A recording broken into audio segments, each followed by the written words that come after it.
Welcome back to Every Naval Battle in History. In this episode, we're covering the Battle of Chios in 201 BCE. So by 201, the Second Punic War is coming to a close. Carthage is realising it had started a war with no realistic plan to win it. After nearly 2 decades of inflicting pointless carnage in Italy, even Hannibal is realising the whole thing cannot be salvaged. Meanwhile, in the Eastern Med, Phillip V of Macedon, noting that anyone of the original Alexandrian bloodline of Macedon had been murdered long ago by jealous warlords, had managed the spectacular own goal of being enough of an ally to Hannibal to piss off Rome, but not enough of an ally to help Hannibal win. And if the Hellenistic machines of war had been added to Hannibal's army, a capacity to take, and that is successfully besiege, walled cities, would have radically reshaped the conflict. Hannibal failed because he couldn't take the big cities. It's hard to understate how different history would have been if Philip V had played his cards better. Within a year of Carthage's surrender, Rome would start the Second Macedonian War to finish off Philip's power. Throughout this period, the Greeks just failed to understand Rome and the threat it represented. They seemed to think the Italians were useful tools for their own games. And given that the last 1,000 years of the Roman Empire would be based in the Greek East and be Greek-speaking, one could argue they were actually correct in that assessment. Now there's a new power rising in all this, a place most of you have never heard of, but it is in many ways the missing piece of the puzzle when it comes to understanding the rise of Rome in the Greek-speaking world. I'm talking about the Kingdom of Pergamon. Remember all those Greek cities of the Turkish shore, the ones who started the Persian Wars? Well, they had a bit of a golden era once Alexander consigned the Persian emperors to the grave. And while the mighty hegemons of the Diadochi beat 7 bells of the brown stuff out of each other, Pergamon slowly gathered them up under its rule. When the Kingdom of Thrace collapsed in 281 BCE, the local administrator, Philip, took over as an independent ruler, founding what would become known as the Attalid dynasty. Pergamon would grow and grow in power and importance, rivaling Athens for its temples and Alexandria for its library. The word parchment is thought to have been a corruption of Pergamon, as while they didn't invent that writing material, they became a major centre of its production. And there's one thing Pergamon kept doing as it rose. It kept allying with the Romans to do down their Greek rivals. So, Philip V has fought the First Macedonian War with the Romans, and we'll note the Romano-centric naming of the conflict. It was something of a stalemate, as the Romans were more than a bit distracted with Hannibal setting fire to the Italian countryside and slaughtering any legions he came across.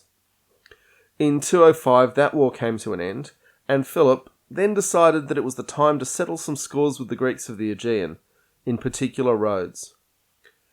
He allied with the pirates of Crete and started looting the Rhodian trade fleets to begin what became known as the Cretan War. Philip really got the band together for this one. The great Diadochi powers were all allied with him at the start, the Seleucids and the Ptolemies. It was like a unified Alexandrian empire focusing all its malign will on the tiny island of Rhodes. Philip even managed to get the Aetolian League of mainland Greece, particularly Sparta, preying on the Rhodian ships. Everyone wanted a piece of this action. But Rhodes still had a few friends. Here's a name you should know for its future greatness: Byzantium, aka New Rome, aka Constantinople, aka The City, aka Istanbul, decided now was a time to enter the world stage. Another Bosphorus city in Cyzicus, and our new friends Pergamon. Imagine the stones on the leaders of these cities getting together, looking at all the Greek world arraying against them and saying, nuts to that. Things swiftly went downhill for Philip as he kept betraying his allies and looting cities and enslaving their populations. He then cooked up a plan with the Seleucids to carve up the Ptolemaic Empire, all the while not having resolved the other wars he was entangled in. Philip gathered up all his forces in 201 BCE, set off down the Turkish coast to capture Rhodes, and then had a Rhodian Pergamese fleet get into his rear, which he had to come back and face. Otherwise his supply lines would have been cut off, and they came to blows near the Island of Chios. So Philip had 200 ships, and the Rhodians and their allies had mustered 100.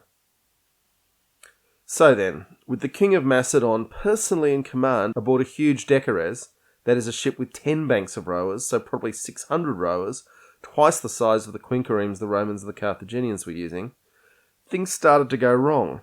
Philip's huge flagship smashed into one of his own ships and got stuck on it. 2 enemy ships then merrily rammed his big flagship while it was stuck. Things then went wrong for the Pergamonese, with King Attalus himself accidentally running his own flagship aground. Attalus made a run for it over the shore, abandoning his treasury.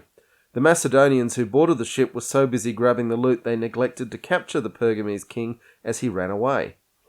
The Macedonians then towed the Pergamese flagship back to their own lines, and the Pergamese sailors withdrew from the battle thinking their king was dead. It's almost as if kings commanding fleets is not a good thing. One might even wonder if the specializations necessary to be a good king and a good admiral are not complementary. Which is interesting, as there are lots of kings who have been good generals. The withdrawal of the Pergamese fleet was very lucky for the Macedonians, as the experienced Rhodian sailors were cutting them to pieces, and the Macedonians were able to use the Pergamene withdrawal to escape themselves. The genius Rhodian admiral Theophiluscus, who had pulled off this remarkable victory, would die from his wounds soon after. The Macedonians lost 99 of their 200 ships in the fighting, their enemies just 3 of their 100, although Attalus could not have enjoyed his personal humiliation. This was pretty much the end of Macedonian naval power. After losing the Second Macedonian War fought from 200 to 197 BCE, Philip was forbidden by treaty with the Romans from harvesting timber in his territory, which effectively stopped him building ships. He also had to surrender all of his fleet except his overly large flagship, possibly because the Romans didn't want the stupid thing. Strap in, folks, we've got lots more to cover as we take on every naval battle in history. Smash those like and subscribe buttons, ring that bell, you don't want to get left behind.